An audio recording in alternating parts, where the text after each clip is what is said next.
जग में माई बिना केहू सहाय ना होई।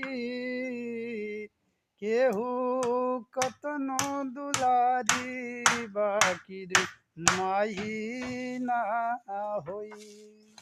ये धरती का जीता जागता केहू भगवान बा त माई बाबू आ दूसर का भगवान सूर्य देव जेकरा के रोज हम अपना आँखी से देखत हई। बाकी हमार जितना 56 करोड़ देवी देवता सुने में आवेला ये सब कल्पना का विषय बा जेके हम देखल ही नहीं तमानी का। सूर्य भगवान के रोज देखत हन, उनका से ऊर्जा मिलता, एनर्जी मिलता।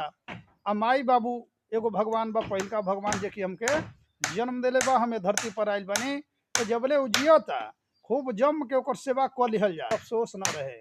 एगो शब्द कहल जाला कि पिता का गर्मी या सूर्य का गर्मी में बड़ा तेज होला है कि सब के बर्दाश्त ना करे। और ध्यान रहे कि जब ये डूबता है तो जीवन में अंधकार छा जाता है।